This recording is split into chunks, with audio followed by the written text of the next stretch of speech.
Sí, doctor. Nos faltan seis, ¿verdad, Jaso? Faltan cuatro nada más, Cuatro. doctora. Ah, sí, cierto, ya son 33. Sí, somos 37, ¿verdad? 36 y yo 37. Así Muy es. bien, vamos a recordar. Recuérdanos, Rubén, esta grafiquita. Bueno, vamos a recordar un poquito la síntesis de icosanoides y cómo provienen estos de fosfolípidos de la membrana celular, y estos por acción de la fosfolipasa son convertidos a ácido araquidónico, y posteriormente estos por la COX-1 y COX-2 finalmente ya pasan a ser primero productos intermedios como la PGH2 y la PGG2, y posteriormente ya pasan a ser las diferentes prostaglandinas. Dentro de las principales icosanoides menciona el libro 5, que es la prostraciclina, y su respectivo receptor, que es el IP. Esta va a condicionar vasodilatación, antiagregación, filtración y flujo renal, además que tiene un papel en el dolor y la inflamación. Y después el tromboxano, que con su respectivo receptor, que es TP alfa beta, y va a condicionar, o más bien este cosanoide va a condicionar vasoconstricción, agregación, broncoconstricción y contracción uterina. La prostaglandina E2 y su receptor EP, provoca vasodilatación, broncodilatación, secreción gastrointestinal, contracción uterina, y también tiene un papel importante en el dolor y la inflamación. La prostaglandina D2 y su receptor DP, genera vasodilatación, vasoconstricción, tiene un papel en cerebro y pulmón. Y por último, la prostaglandina F2 alfa y su respectivo receptor FP alfa beta, y esta va a condicionar vasoconstricción, broncoconstricción, náuseas, diarrea, y tiene un papel en la motilidad gastrointestinal. Entonces, esta gráfica nos ejemplifica muy bien el paso de fosfolipasa A2, de lo que es el ácido araquidónico a la prostaglandina. ¿Cuál es la precursora de todas ellas? Aquí lo tenemos. La prostaglandina más importante, y que sería la precursora de todas estas, sería la prostaglandina G, la prostaglandina H2. ¿Es correcto, Rubén? Sí, doctor. ¿Sí? Es la precursora de todas. A final de cuentas, es la precursora de todas las prostaglandinas y de los tromboxanos. ¿Sí? Sabemos dónde actúa, sabemos que la inhibición puede ser selectiva o no selectiva, a final de cuentas. Esa es la gran diferencia de la clasificación de los antiinflamatorios no esteroideos. O sea, actualmente, a partir de la década, a finales de los 90, ya lo recordamos ayer, ¿se acuerdan quién dijimos que era el que describió las isomerasas de las COX? O las isoformas, perdón, no isomerasas, perdón. Las isoformas de la ciclooxigenasa. Vamos a ver si te pusieron atención, Rubén. ¿No era Sir John Bain, algo así? Sí, exactamente. Fíjense, con una cosa no se les va a olvidar, porque van a relacionar un montón. ¿Se acuerdan de la película donde salió Christian Bale? ¿O la primera? ¿Cómo se llamaba el malo? No se pronuncia, no se escribe igual, Bale. Entonces, pero no se les va a olvidar, nada más que aquí es Sir John Bain, ¿ok? Es premio Nobel de Química por descripción de las isoformas de ciclooxigenasa. Describió primero la isoforma, ciclooxigenasa 2, y a principios de los 90 y casi a finales, le dieron el reconocimiento por la isoforma COX-2. Y posteriormente viene la isoforma COX-3. Pero con esto, ¿qué nos dio pie, Rubén? Y todos, a hacer la clasificación, darles un sentido, digamos, de tratamiento terapéutico, a final de cuentas. Espantapájaro, creo que no. Ay, Osvaldo, era Bain. Sí era Bain, ¿no? El que usaba la máscara. Sí, pero ese es en la 3. Sí, pero en la 3. La primera, doctora. Entonces, ya, sí es cierto. La segunda de Christian Bale, sí es cierto. No, la Tienes tercera. toda la razón. ¿Fue la segunda o la tercera? Caballero de la Noche asciende, ¿no? Esa es la tercera. Ah, perdón. Sí, ya la secuencia no la sé, pero bueno, para que no se les olvide.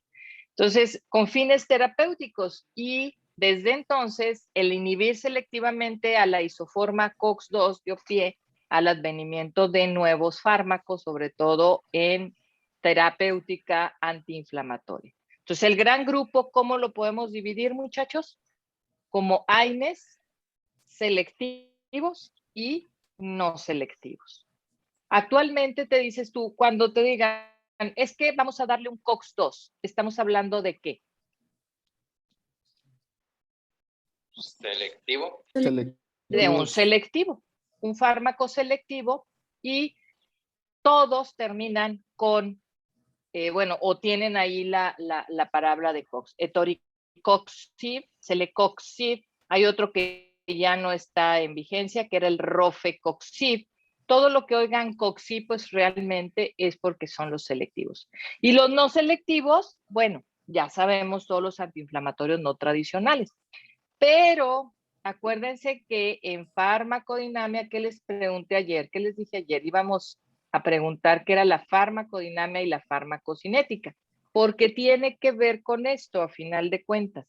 La selectividad o definitivamente la afinidad que tenga el fármaco, en este caso los AINE no selectivos, algunos de ellos, sobre todo los más nuevos, tienen un poco más de selectividad a COX-2 comparado contra COX-1. Por eso tienen un poquito mejor de perfil de seguridad. Entre ellos, el meloxicam, muchachos, tiene más afinidad a COX-2 versus COX-1. Pero, sin embargo, de todos modos hay inhibición. No se considera totalmente selectivo. ¿De acuerdo? Recordemos en bioquímica que era farmacodinamia y que es farmacocinética. ¿Quién me quiere decir? Pues la farmacodinamia era como A ver, Alan. Bioquímicamente, ¿no? O fisiológicamente. Y la farmacocinética abarca más que nada cómo se elimina, se excreta y así. Entonces, ¿alguna otra? Según yo, farmacocinética es todo del ADME, que es administración, distribución, metabolismo, excreción. Y farmacodinámica es las características fisiológicas de a qué receptores se une y cómo tiene interacciones con otros fármacos en los receptores, en agonista o antagonista. Ok, entonces, ¿cuál es lo que el fármaco le hace al cuerpo o a lo que es el individuo? Farmacodinámica, lo que hace el medicamento, y farmacocinética, cómo el fármaco se deshace. Ok, entonces la farmacocinética, a final de cuentas, es como el fármaco, desde que entra, es lo que le hace al organismo, a final de cuentas. Y la farmacodinamia es la que participa en el organismo para degradar, etcétera. ¿De acuerdo? A final de cuentas, hay que tener en cuenta esos dos conceptos, farmacodinamia y farmacocinética. Y de ahí, muchachos, pues tenemos el tiempo de vida media y lo que es la vida media máxima. Porque ayer dijimos, hay fármacos que son de muy corta acción, pero no quiere decir que el metabolito ya se inactivó por completo. ¿Cuáles son los fármacos que pueden volver otra vez a ser prometabolitos y que pueden volver a utilizarse o se pueden volver a utilizarse? Que tienen circulación enterohepática. Ayer lo mencionamos, ¿verdad, Rubén? Sí. ¿Cuáles son? Y por ende pudieran tener un poquito más de toxicidad. El meloxicam y el piroxicam, doctora. Piroxicam sería por la vida media, pero ¿cuáles son los que tienen circulación enterohepática? ¿No es el diclofenaco? Menos. ¿Cuál más? El diclofenaco tiene citotoxicidad directa porque hay interacción con el citocromo P450. Eso ustedes lo van a ver en las interacciones farmacológicas. Sulindaco e indometacina son los fármacos que tienen circulación enterohepática, ¿verdad? ¿Sí? Se vuelven a reabsorber y vuelven otra vez a pasar a circulación. ¿Sí? Muy bien. Doctora, ¿podría repetir los nombres de los fármacos? Sulindaco e indometacina. Gracias. Sulindaco, indometacina. Muy bien, seguimos, Rubén. Viendo ayer lo que vimos del efecto techo, es el término define al fenómeno como se define como el fenómeno en el que el fármaco alcanza un efecto máximo, de modo que el aumento de su dosis del fármaco no aumenta su eficacia. En este punto, tomar una dosis más alta no aumenta su efecto y en esencia pues ha tocado el techo, como dice, y únicamente pues lo que va a generar va a ser aumentar la probabilidad de efectos adversos, y esto se sucede con mucha frecuencia en medicamentos como lo son los AINES y los opioides. Muy bien. Eso hay que tenerlo muy en cuenta, porque lo que platicábamos ayer. Entonces, una contraindicación es que des 2 AINES, a final de cuentas, porque ya cuando tú das la dosis máxima de un antiinflamatorio, no vas a permitir o se va a unir y no va a haber mayor efecto. Entonces, el que tú des 2 AINES, ¿qué es lo que va a pasar, muchachos? Pues no va a ayudar porque se unen al mismo receptor. Y lo único que vas a tener es mayor... Más efecto tóxico. Así es. Mayor evento tóxico. ¿Ok? Tengan eso siempre muy en cuenta. Espero que no se les olvide.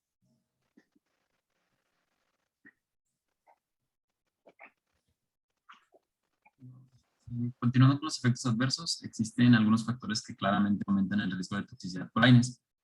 Esto principalmente es por modificaciones que ocurren en el metabolismo y las principales son debido a la edad avanzada, que pues como mencionamos ayer, que disminuye el porcentaje de masa magra en el adulto, la presencia de alguna otra comorbilidad o el uso de varios fármacos que pudieran interactuar con los AINES, como de ser el caso de la warfarina o el diazepam, más bien que interactuaban con su sitio de unión.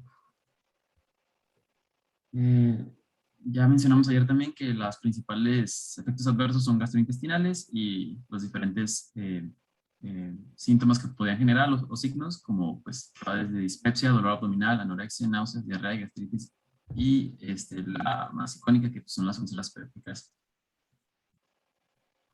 Ahora sí, pasando ya a los efectos adversos cardiovasculares, tenemos que los antiinflamatorios no esteroideos selectivos para COX-2 se desarrollaron para mejorar la seguridad gastrointestinal, pero estos inhiben la formación de prostaciclina, pero no inhiben la formación de tromboxano A2 en plaquetas catalizada por COX-1.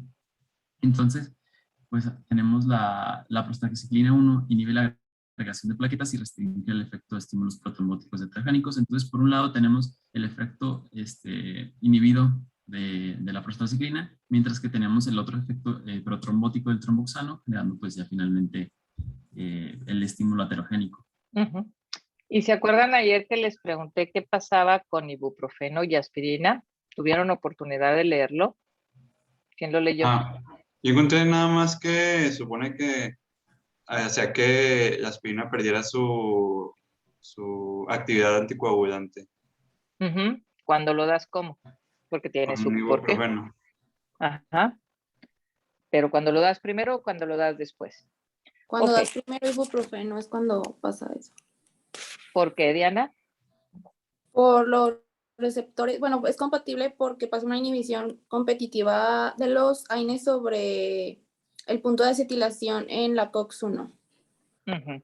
Entonces bueno, dicen que se debe tomar tiene más, el ibuprofeno. Exactamente, que después el ibuprofeno. Entonces, un paciente que tenga terapia antiagregante va a haber inhibición competitiva con una mayor afinidad del ibuprofeno. Lo que pasa es que a final de cuentas el ibuprofeno tiene una vida media corta y posterior a ello pierde el efecto. La aspirina tiene una vida media larga, entonces una vez que se une al receptor se mantiene hasta ¿cuánto tiempo? Dijimos, hasta 7 días, ¿de acuerdo? Pero en las plaquetas ya que estaban, en las nuevas ya no, si tú dejas de dar el medicamento. ¿Sí entendemos esto? ¿Sí? Ahora, cuando tú das ibuprofeno antes de la aspirina, vas a tener una inhibición competitiva a este nivel. Ya lo que nos explicó Rubén. Entonces, cuando tú tengas necesidad, y con cualquier AINE, pero se ve mucho más competitividad con el ibuprofeno, tienes que dar, si el paciente lo necesitas antiagregar, dar primero la aspirina y posteriormente, si es necesario, pues das el AINE, en este caso el ibuprofeno. Es correcto, Diana. Muy bien, Osvaldo. Doctora, ¿y en ese caso no sería mejor cambiar el antiagregante por clopidogrel? No, porque el clopidogrel no llega, depende de la indicación. ¿De acuerdo? Hay pacientes que requieren aspirina. Todo depende de esto. La unión del clopidogrel es sobre otra vía. Entonces, podría ser, a menos de que el paciente tuviera algún otro evento adverso. Acuérdate que de todos modos con el clopidogrel, a fin de cuentas, a largo plazo pierdes efectividad y la aspirina nunca vas a perder efectividad. Eso sí.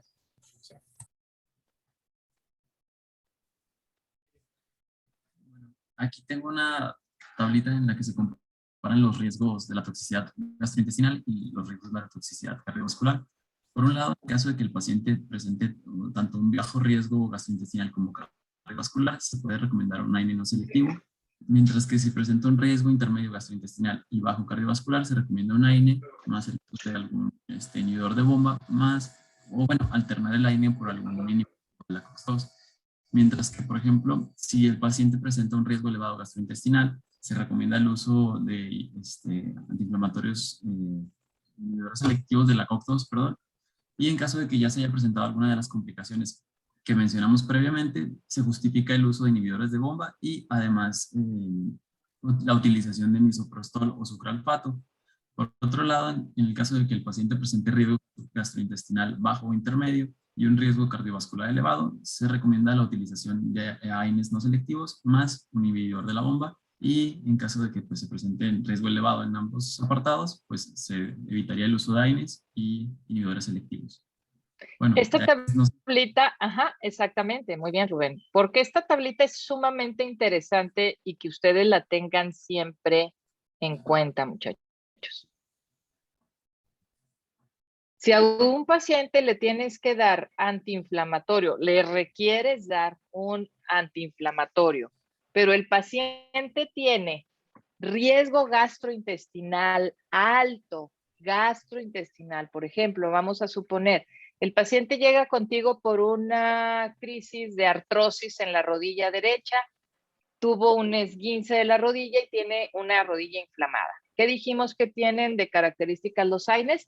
Penetran muy bien al líquido sinovial, ¿verdad? Y a los tejidos de inflamación. Entonces, tú requieres dar un antiinflamatorio, pero sucede que este paciente masculino de 55 años, hace 5 años tuvo antecedente de úlcera gástrica con cirugía de funduplicatura y tomó en aquel entonces inhibidor de bomba de protones, tiene una hernia hiatal y tiene una esofagitis por reflujo. Ay, caray. ¿Cuánto sería el tiempo de tomar el antiinflamatorio para que resuelva el proceso? ¿Y cuánto sería el riesgo o cómo sería el riesgo de sangrado de tubo digestivo? Si tú decides dar naproxeno o indometacina, ¿qué pasaría con ese estómago? Estaría favoreciendo el proceso gástrico adverso, ¿no? El antecedente de úlcera que tú. Ese paciente ya tuvo una cirugía. Ajá. Porque no tiene esofagitis. Así es. Y además fuma y bebe mucho café. Fuma una media cajetilla al día. ¿Tiene factores de riesgo, muchachos? Sí. Entonces, ¿tiene alto riesgo de hacer un sangrado? ¿Cuánto sería el tiempo mínimo, por ejemplo, para resolver un problema de esto? Por lo menos mínimo tiene que tomar el antiinflamatorio de 5 a 7 días. ¿Estamos de acuerdo? ¿Sí? Entonces, dale indometacina cada 8 horas y ves qué pasa el segundo día. ¿En cuánto tiempo le inhibes? ¿Cómo son las células, o más bien cuánto tiempo tarda en la producción de moco? ¿Cuál es la regeneración, el ciclo del moco a nivel del tubo digestivo, bueno, de lo que es el estómago? 24 horas, ¿ok? Es recambio rápido. Entonces, si tú inhibes, ¿qué va a pasar?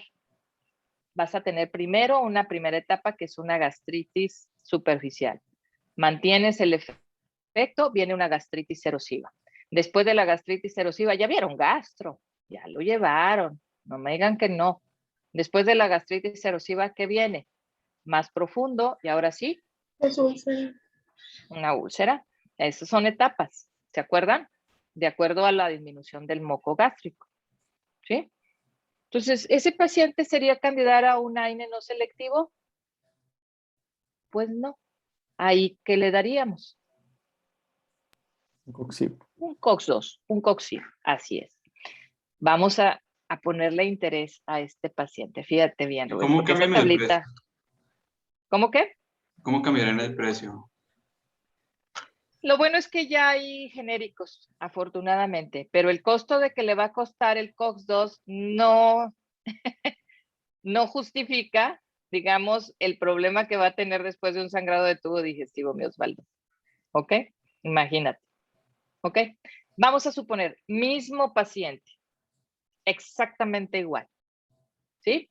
Pero en enero del 2021 tuvo una angina, le hicieron un cateterismo, tiene lesión de 3 y le pusieron 2 stent. ¿Qué haces? Los COXIB, ya dijimos aquí, también por una disregulación en lo que es el aumento de producción de tromboxanos, favorecerías un evento trombogénico, ¿verdad, Rubén? Sí. Al final de cuentas, es la diferencia con los AINES tradicionales o los AINES no selectivos. ¿Ok? Cuando pensaron que ya habían resuelto el mundo y que ya habían descubierto el AINE ideal, pues no, empezaron a ver que los COX-2 aumentan el riesgo cardiovascular. Sí, mi buen Osvaldo, imagínate, dijeron chispas, ¿ahora qué hacemos? Entonces, ahí en este paciente, ¿qué le vas a dar? Tiene riesgo gastrointestinal. Ajá. Podría seguirse con el Coxib y el inhibidor y se le da una terapia fibrinolítica. ¿Y cuál sería? Pues el paciente ya viene tomando ¿qué? Muy bien, Luis. La aspirina. ¿De acuerdo? O en este caso, ahí sí se les dejan por 6 meses, Iñaki, el clopidogrel. O aún más, el rivaroxaban, o tiene a lo mejor el Eliquis, o tiene el apixaban, o algún otro anticoagulante específico. ¿Ok? Entonces, cortos tiempos, no está contraindicado, pero tú ves todo esto. Esta tablita es muy útil, muchachos, cuando ustedes vayan a elegir un analgésico antiinflamatorio, más bien un antiinflamatorio selectivo o no selectivo.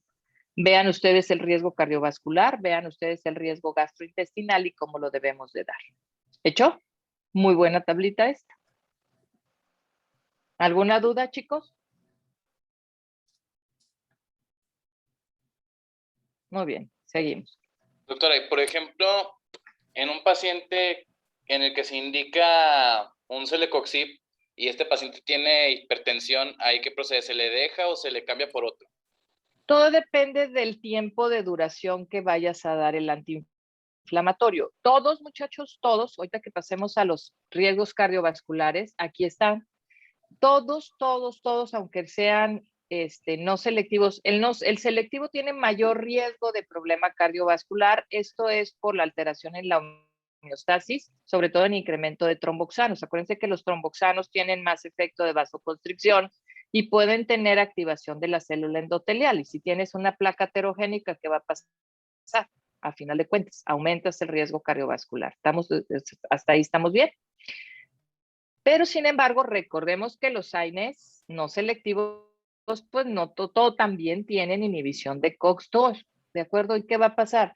También van a tener riesgo cardiovascular. En determinado momento, los AINES, cuando los mantienes tú a largo plazo, van a tener incremento de este riesgo cardiovascular. Entonces, ¿qué es lo que sugerimos nosotros? ¿Cuánto tiempo vas a dar el AINE? El tiempo necesario, tiempos cortos, evitando dar dosis muy altas. ¿Para qué? Para evitar estos riesgos cardiovasculares. ¿Correcto?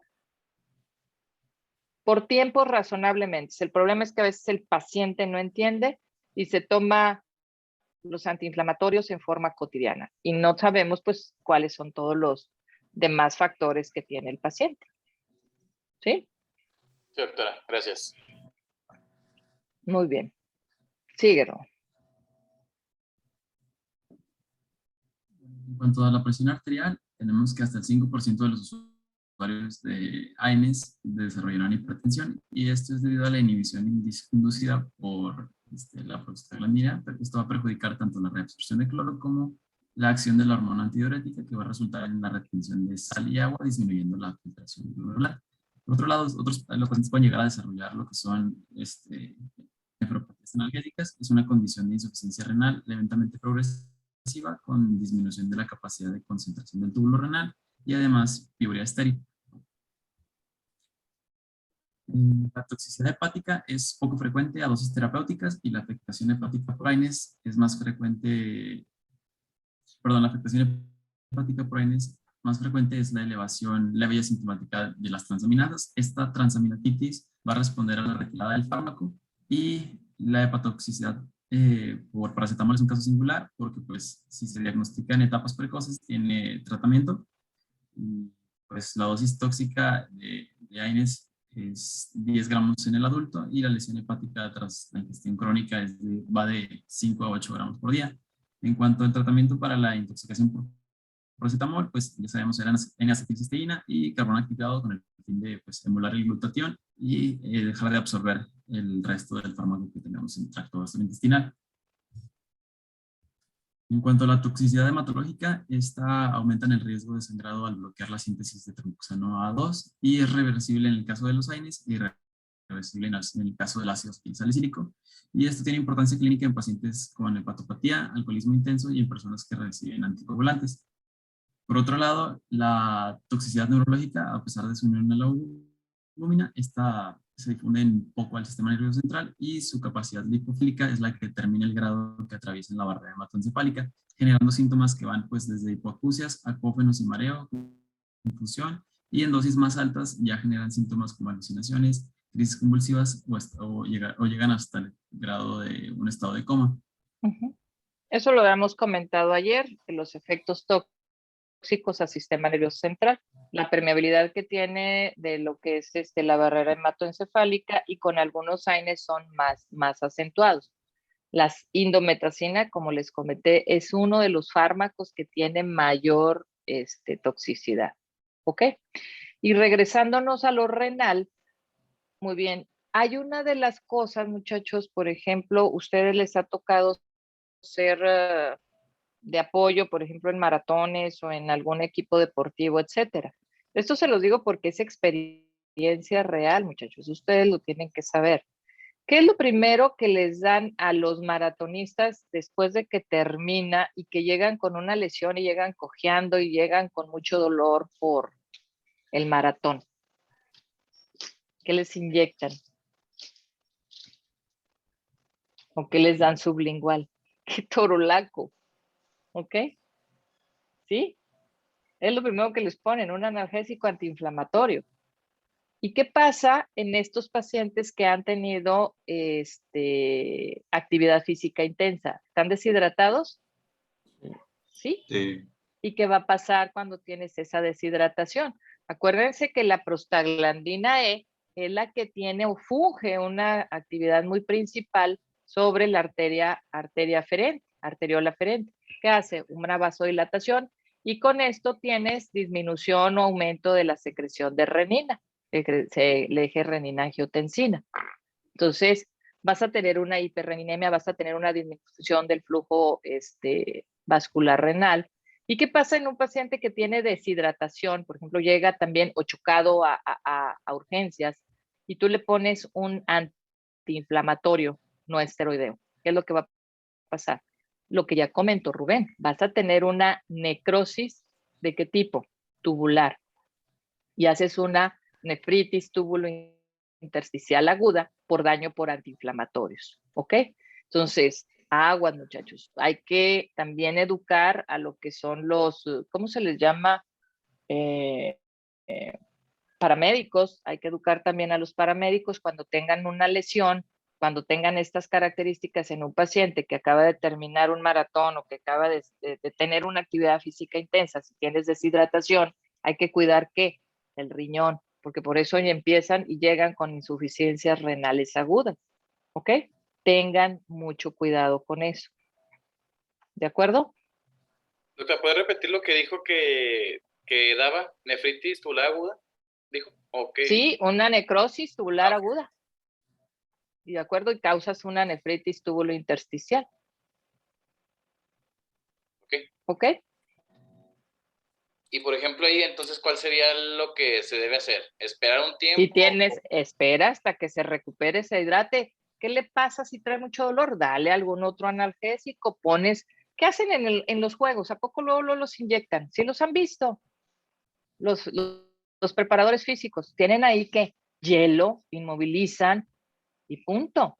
Nada más. Ok, esperas a que se recupere, se hidrate y entonces ahora sí ya manejas algún analgésico antiinflamatorio. ¿Correcto? Ok, sí, gracias, doctora. Si viene en estado de choque, viene todo deshidratado, le vas a meter un ketorolac para que amarre. Es que se viene quejando mucho. Piroxicam, amarre, más tiempo. Ay, Osvaldo, te voy a colgar si le das piroxicam. Imagínate, va a durar 50 horas, ¿de acuerdo? Vas a perpetuar el efecto tóxico, así es. Muy bien. Muy bien, no, muy mal, ese no. Muy bien. No les tengan miedo, o sea, no es que les estoy metiendo miedo a los piroxicam. Por ejemplo, un sujeto sano es buenísimo, buenísimo el piroxicam. Y la ventaja es que es de una sola aplicación.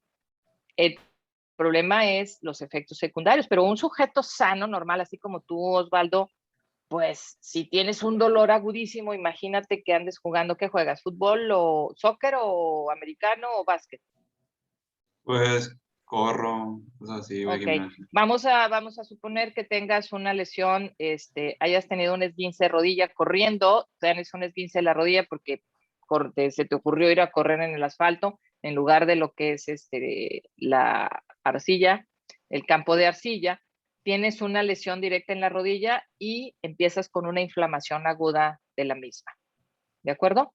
Entonces, reposo, frío, y te podemos dar piroxicam. Si me dices, bueno, te doy piroxicam para que rápido, tiene una buena penetración, un buen efecto antiinflamatorio analgésico, es un sujeto sano, 5 o 7 días sin problema. ¿Ok? ¿Sí? Muy bien. Pero todo depende del paciente, ¿verdad, Rubén? Muy bien. ¿Seguimos? En cuanto a las reacciones alérgicas, estas van a ser de tipo idiosincrásico y se han descrito desde fotosensibilidad, urticaria, eritema multiforme, lesiones vesículo-bulbosas, vasculitis, hasta síndrome de Steven-Johnson. Y por otra parte, en el embarazo, la expresión de la COX-2 miometrial y los niveles de prostaglandina E y F2-alfa aumentan en el miometrio durante el trabajo de parto. Entonces está demostrada que al inhibir con los antiinflamatorios está demostrada la prolongación de la gestación en humanos y tampoco se ha demostrado que tengan efecto teratogénico. Y ahora sí pasamos a glucocorticoides, doctora. ¿Sí? Antes de pasar, sí, mira, nada más les voy a poner, permítanme tantito, chicos, esta tablita, antes de pasar a glucocorticoide. ¿Alguna duda de AINES, muchachos? ¿Alguien quiere agregar alguna otra cosa? Yo sí, ¿qué tan Muy bien, ya ven. el síndrome de Reye? El síndrome de Reye se veía mucho más anteriormente, sobre todo con el uso de ácido acetil salicílico en la edad pediátrica. ¿Ok? Actualmente nada más hay indicaciones muy precisas para usar el ácido acetil salicílico en la edad pediátrica. Es muy poco frecuente, Alan. Es muy poco frecuente, a final de cuentas. Lo veíamos más anteriormente, por eso se prohibió el ácido acetil salicílico en los niños. Solamente hay una indicación de que sí les tienes que dar ácido acetil salicílico a los niños, que es en ahora que está muy de moda lo de COVID, pero no tanto lo de COVID, es una enfermedad que que te da COVID y que te semejaba como la enfermedad de Kawasaki, ¿ok? Ese sí tienes que dar aspirina a final de cuentas, ¿ok? Muy bien, En esta tablita, muchachos, es lo que les quería comentar. Muy bien. AINES tenemos no selectivos y AINES selectivos o los COX-2. Cuando tú los pones con un intervalo a 50 IC, una tasa de efectividad a 50% o al 50%, en lo que hablando de bioquímicamente, de actividad, perdón, vemos, fíjense, ácido acetil salicílico en concentraciones que inhibe más, COX-1 o COX-2. COX-1 está sobre el eje de las X, ¿de acuerdo? Sobre el eje de las Y están los fármacos. ¿Qué vemos? Esto es para que entiendan la selectividad. La medición de la COX-1 nada más. COX-1. Ok. COX-1. Ok. La unidad es pues prácticamente que tienes a favor y la otra hacia el lado derecho es que tienes en contra, sobre todo relación COX-1, COX-2. Vemos que los no antiinflamatorios no selectivos sí tienen efecto sobre la COX-2, pero mucho menor efecto sobre COX-1. ¿De acuerdo? ¿Sí? Vemos los que son específicamente COX-2 como Celecoxib y entre ellos mismos hay diferencias entre Celecoxib, Rofecoxib, Lomiracoxib, que es mucho más afín sobre COX-2, pero los otros también tienen efecto COX-2. ¿Ok? Vean, esta tabla es muy interesante porque nosotros vemos el que tiene mayormente acción COX-1 es ácido acetil salicílico, ketoprofeno, naproxen e ibuprofeno. Y luego ya después le siguen todos los demás. Indometacina también tiene selectividad a COX-2, pero también tiene selectividad a COX-1. Esta tablita es muy interesante porque me ejemplifica cómo pueden inhibir a ambas. ¿De acuerdo? Y quién más tiene más selectividad, perdón, no más selectividad, sino más afinidad sobre COX-1. ¿De acuerdo? ¿Sí? Muy bien. Por ejemplo, el fármaco que está ahí, el Lumiracoxib, que tiene mucha afinidad, ¿es en más selectividad. ¿En qué caso se usaría? Que nunca lo he escuchado. No hay, lo sacaron fuera fuera, ¿de acuerdo? Por los eventos de toxicidad cardiovascular. Okay. Entonces, lo que se vio con los COXIB es que a mayor selectividad, tiempo de uso y mayor dosis, empezaban a tener los pacientes más riesgo cardiovascular.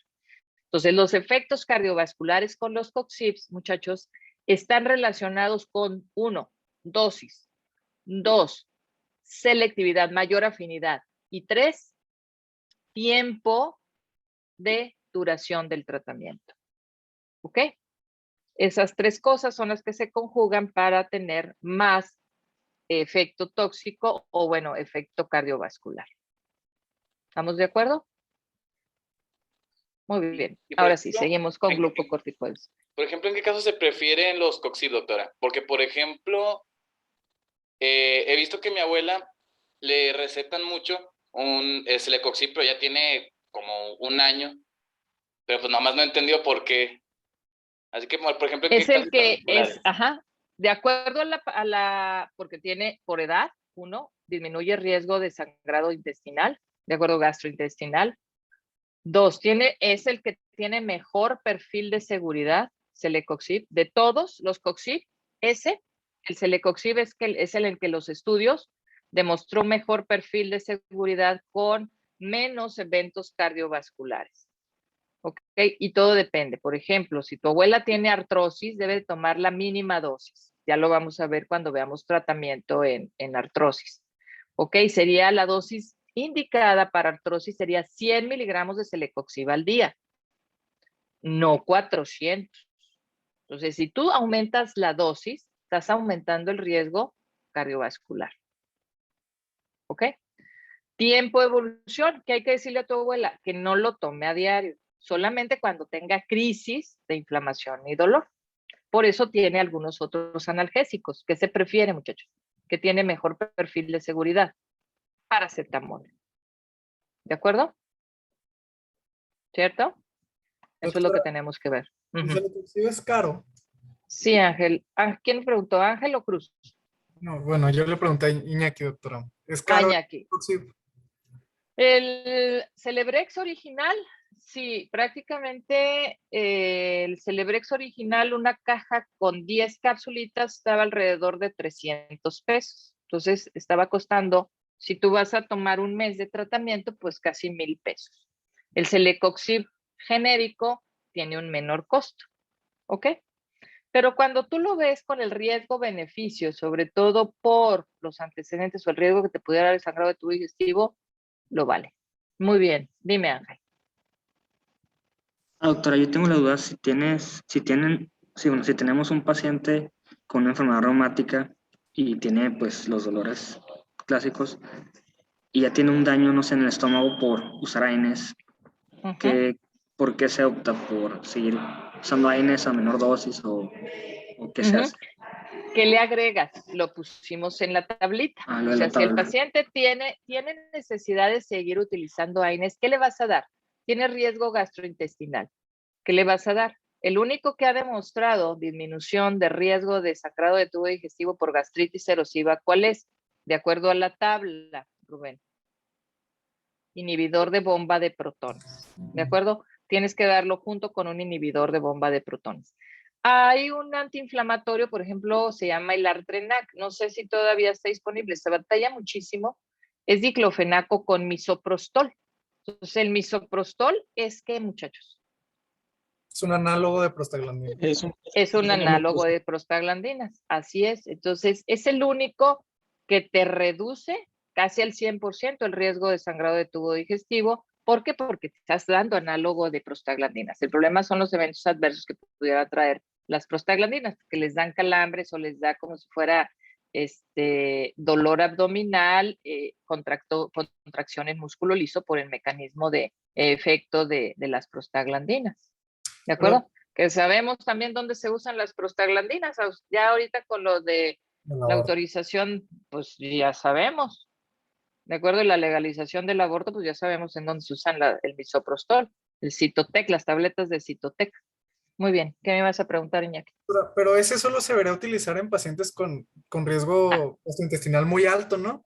Así es, con riesgo, sí. Por eso les pusimos ahí la tabla, por eso les puso Rubén la tabla. Porque incluso el propio diclofenaco ya tiene cierta selectividad para COX-2. Entonces, así es. Mira, por ejemplo, aquí está.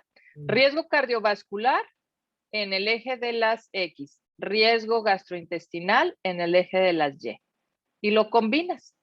Tienes un riesgo cardiovascular bajo con un riesgo gastrointestinal bajo, cualquier AINE.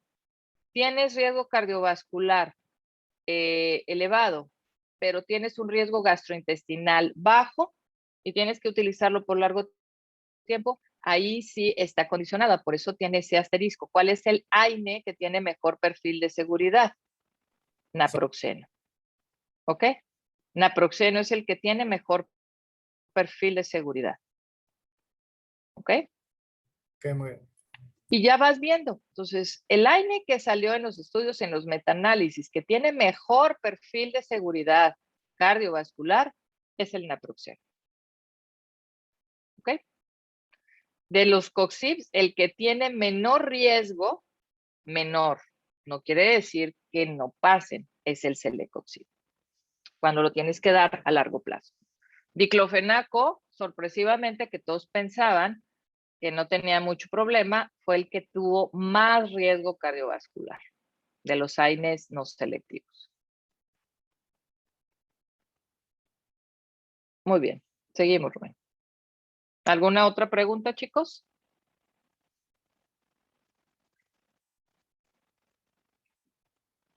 Bueno, si ya no hay dudas, pasamos a glucocorticoides.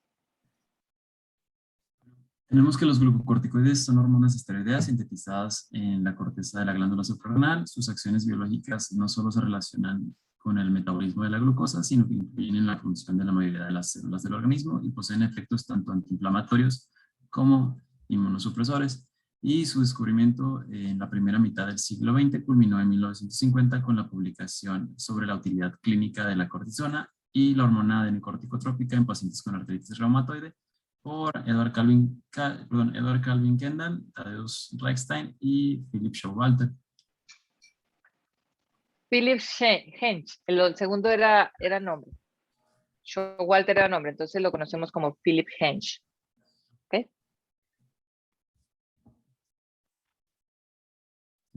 Es interesante saber que nosotros tenemos generación de cortisol endógeno, ¿de acuerdo? Y el cortisol endógeno, pues es el precursor, pues digamos, de los esteroides. ¿Dónde se produce? Aquí lo tienes, en la zona fascicular. Es donde están provistos o es donde se genera la síntesis de cortisol.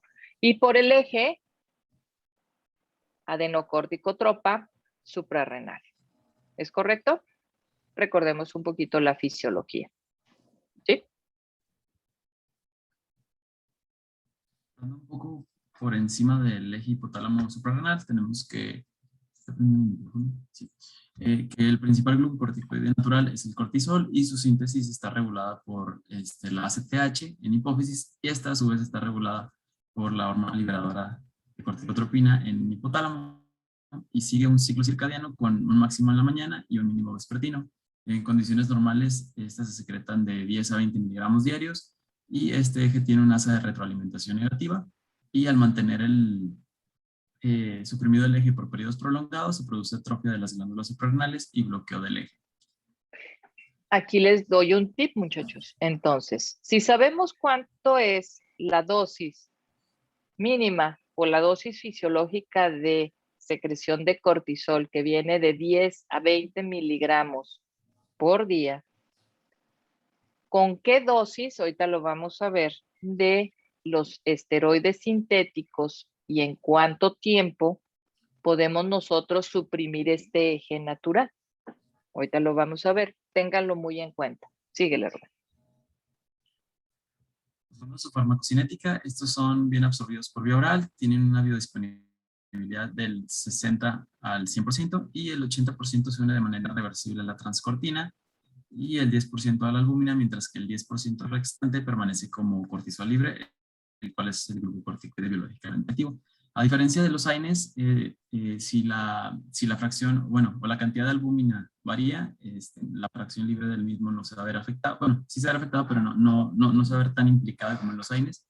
Y la transcortina sí se satura con relativa facilidad, por lo que un aumento de la cantidad de glucocorticoides administrados se va a ver reflejado con un aumento en la cantidad de la fracción libre del mismo. Algunos glucocorticoides sintéticos son profármacos que requieren activación hepática para transformarse en productos activos, como es el caso de la prednisona, que después de su activación hepática pasa a ser prednisolona. Su vida media, bueno, la vida media de los glucocorticoides es en promedio 80 minutos y la eliminación hepática se lleva por desoxilación y conjugación hepáticas con excresor urinaria. En pacientes con insuficiencia hepática, esta conversión de profármacos a productos activos se ve disminuida, pero en estos mismos pacientes, al estar disminuido también el catabolismo, que también es hepático, de los glucocorticoides, el efecto neto va a ser una mayor actividad biológica.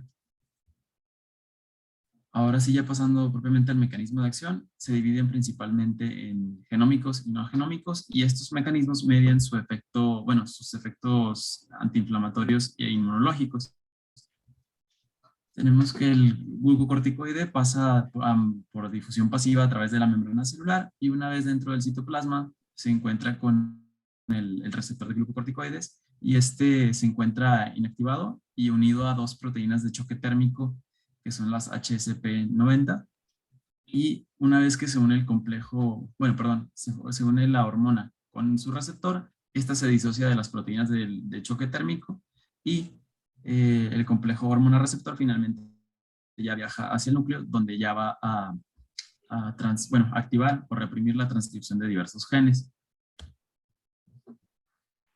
Según se repriman o activan elementos de respuesta a glucocorticoides, se pueden distinguir dos mecanismos genómicos de acción, que son los mecanismos de transrepresión y, como ya mencionamos, el complejo hormona-receptor interactúa con factores de transcripción como es el NF-κB y el AP1, silenciando la transcripción de genes que codifican para citocinas inflamatorias como es interleucina 1, interleucina 6, factor de necrosis tumoral, interleucina 2, 8 y 12. Enzimas como son las ciclooxigenasas, sintasas de óxido nítrico o metalloproteinasas o moléculas de adición como son las y selectina-E.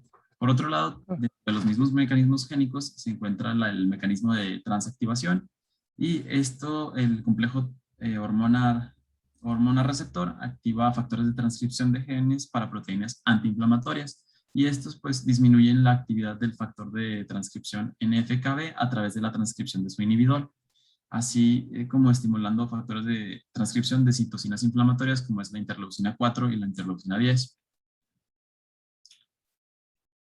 Por otro lado, aunque los mecanismos genómicos son los principales, hay cambios demasiado rápidos como para explicarlos todos a través de estos. Entonces, pues, se encuentran los mecanismos no genómicos y los glucocorticoides inhiben rápidamente la producción de eicosanoides al activar la lipocartina. Entonces, adicionalmente, son inhibidores selectivos de la enzima ciclooxigenasa 2, como los AINES. Y estos pueden ser incorporados a los lípidos de la membrana celular, modificando sus propiedades físico-químicas, además de que estabilizan las membranas de los lisosomas. También pueden, o más bien contribuyen a la inhibición en la expresión endotelial de moléculas de adhesión, como ya mencionamos, y una disminución de la permeabilidad vascular y exudo inflamatorio, además que participan en la inhibición de la sintasa de óxido nítrico inducible y de metalloproteinasas. Ahora sí, antes de pasar a eso, tenemos que saber a qué dosis podemos tener la saturación de los receptores de glucocorticoides, a qué dosis del esteroide para tener efectos genómicos o cuál es la dosis mínima con la cual tú puedes empezar a tener efectos genómicos y cuál es la dosis en la que puedes empezar a tener efectos no genómicos, ¿ok? Son dosis ya conocidas y esto tiene que ver con la saturación de los receptores de glucocorticoides de más del 50% o el 100%. Cuando tú saturas tus receptores mayor del 100%, tienes con esa dosis, empiezas a tener también efectos no genómicos, sobre todo por lo que ya comentaste, Rubén, cortisol, esteroide libre. ¿De acuerdo? Muy bien. ¿Seguimos? Ahora sí, pasando, tenemos que las modificaciones químicas en la molécula de cortisol ha generado derivados con una mayor separación de la actividad de los, la actividad de glucocorticoide y mineralocorticoide. Y esto se va a ver reflejado principalmente en un aumento en la potencialidad inflamatoria y a su vez en la duración del mismo. Y también pues se va a ver reflejado esto en la dosis equivalente a medida que pues todo esto crece exponencialmente, pues disminuye la equivalencia, la cantidad de dosis. Hay complejos, o moléculas perdón, se me fue el nombre, esteroides sintéticos. Sí, hay esteroides sintéticos como es el caso del cortisol, que a pesar de que es predominantemente un glucocorticoide, se denomina predominantemente glucocorticoide, tiene también cualidades mineralocorticoides y por otro lado también los podemos utilizar en la terapia de sustitución de aldosterona, pero pues también tenemos que ir midiendo la diferencia en potencial antiinflamatorio o en sus capacidades mineralocorticoides por otro lado. Fíjense bien, aquí es muy interesante. Aquí se los desgloso y les ayudo. ¿Cuál es la hormona natural esteroidea? Ya lo dijiste, Rubén. Cortisol. Cortisol. ¿Ok? Cortisol es lo que es natural. A final de cuentas, que es el producido por la zona fascicular de la glándula suprarrenal. ¿Estamos de acuerdo? ¿Sí? Todos los demás, ¿qué son? Sintéticos. Hidrocortisona, fludrocortisona, y depende de si tiene mayor efecto mineralocorticoide o glucocorticoide. Prednisona, prednisolona, metilprednisolona, triamcinolona, betametasona y dexametasona. Todos son esteroides sintéticos. El cortisol es el natural o es la hormona natural. La potencia antiinflamatoria no es lo mismo a la equivalencia y no es lo mismo a la potencia. ¿De acuerdo? A la potencia de glucocorticoide o mineralocorticoide. Siempre tenemos que tener como base esta grafiquita a final de cuentas, porque tu cortisol equivale, siempre tengan en cuenta prednisona en cuanto a potencial y equivalencia. ¿De acuerdo? Acá hasta la última fila, la equivalencia es de 5 miligramos. 5 miligramos de prednisona equivalen a 25 miligramos de ¿cuánto? De cortisol. De cortisona. Ok, ¿se acuerdan que les dije cuánto se secreta de cortisol normalmente? 10 a 20. De 10 a 20. De 10 a 20. Entonces, tendrías que tener una producción o dar una dosis exógena mayor de cuánto para suprimir el eje hipotálamo hipófisis suprarrenal. ¿De 20? Una dosis mayor de 20 miligramos por día. ¿A cuánto equivaldría, muchachos? Pues ya con los 5, ¿no? Sí, son 25. Generalmente con dosis mayores de 10 miligramos de prednisona por más de una semana suprimimos el eje. ¿Ok? ¿Sí? Entonces, una cosa les dije es la equivalencia. Otra cosa es el efecto mineralocorticoide y glucocorticoide. Los corticoesteroides sintéticos fluorinados, que son triamcinolona, betametasona y dexametasona, son los que no tienen efecto mineralocorticoide y que tienen mayor efecto glucocorticoide. Y como tú dijiste, Rubén, la fludrocortisona es la que tiene totalmente efecto ¿qué? Mineralocorticoide. No tiene efecto glucocorticoide, a final de cuentas. Por eso es la que se utiliza en los pacientes que tienen Addison. Eso lo van a ver en endocrinología. ¿Ok? Estas equivalencias las tenemos que saber. Siempre cojan como base 5 miligramos para saber cuál sería la equivalencia en miligramos. Hidrocortisona es la que pudiera ser más análoga a cortisol y es la que tenemos disponible a final de cuentas. Cuando tú quieres utilizar hidrocortisona en una cantidad X de acuerdo a la dosis que el paciente está ingiriendo esteroide, tendrías que hacer esta conversión. Aquí está, muchachos. 5 miligramos de prednisona equivalen a 20 de hidrocortisona. Equivalen, prednisolona es lo mismo, a 4 miligramos de metilprednisolona, a 0.75 de betametasona y 0.75 de dexametasona. ¿Qué quiere decir esto? Háganme una conversión rápida ya para irnos. Cuando tú le pones a un paciente, 8 miligramos de dexametasona cada 8 horas, ¿qué dosis? 1. Vamos a nada más a meterlo a prednisona. Le estás poniendo de prednisona al día. Regla de 3 simple.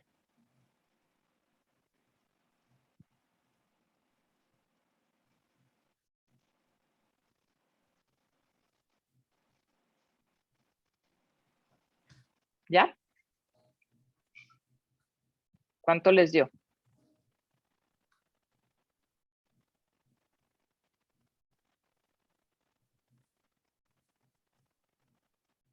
¿5 miligramos es a 0.75? 8 miligramos, ¿a cuánto? Entonces, multiplicas 8 por 0.75 entre 5. ¿Cuánto les da? 1.2. 1.2. 55, ¿no? Más o menos son 55, es al revés. ¿Ok?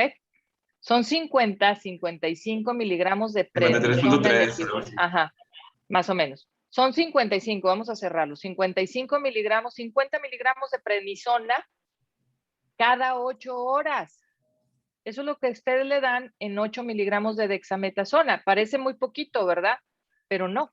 Cuando ya tú lo conviertes, conviértelo a cortisol. Ahora vamos a hacer la regla de 3 simple. ¿Cuánto le estás dando de cortisol al día a ese paciente? Una megadosis. Y mañana vemos de acuerdo a cuánto se saturan los receptores para tener efectos genómicos y no genómicos. ¿Estamos de acuerdo? Y hacemos ejercicios de este tipo para poder aprender. Si yo le doy 8 miligramos de dexametasona a un paciente, ¿a cuánto me equivale cortisol sérico normal ¿A cuánto me equivale a prednisona? Entonces ya no fue igual, ¿verdad? Cuando nosotros decimos 8 miligramos es bien poquito de Dex. ¡Ay, una ámpula de 8 miligramos! ¿Cuánto le metes de prednisona? 50. ¿Cuánto le metes de cortisol? Más de 100, casi 100. ¿Estamos de acuerdo? ¿Es alto? Sí, es alto. Aguas. ¿De acuerdo? Entonces tenemos que tener mucho esta tablita. La betametasona es exactamente igual a conversión. ¿Sí? Ay, cuando ya la sabemos, qué interesante, ¿verdad? Y me falta la segunda parte para saber a qué dosis se saturan los receptores y cuál es la dosis, Rubén, no sé si lo tengas, cuál es el concepto de dosis bajas de cortisona. ¿Cuál es el efecto, cuál es la dosis medias y cuáles son las dosis altas y cuáles son las megadosis? Que eso es lo importante que nosotros tenemos que aprender. ¿Ok? Sale. Nos vemos mañana, chicos. Hacemos el ejercicio en el pizarrón mañana. Sí, doctora, que ya nomás empezamos corticoides y colapsó el sistema. Ay, ay, ay. Ok. Está bonito. El lunes. Aprendan.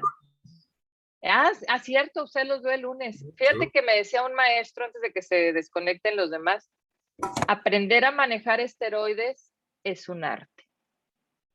¿De acuerdo? No es cualquier cosa. Entonces, el que aprenda a manejar esteroides y bien y se sepa todos los mecanismos de este tipo, ¿qué le vamos a hacer? Es un artista. Los veo el lunes. Adiós. Gracias, doctora. Se cuida mucho, doctora. Igualmente, doctora. cuídense. Hasta luego. ¿Y no nos podría poner al final, doctor, unos casillos para saberle? Así paso por paso. Pues, así, paso por paso, pero primero apréndanse, búsquenme, ya les dije, cuáles son dosis medias, bajas, medias y altas, y a qué dosis se saturan los receptores, ¿ok? Para los que se quedaron. Ok. Bueno, nos vemos, doctora. Gracias. Hasta el lunes.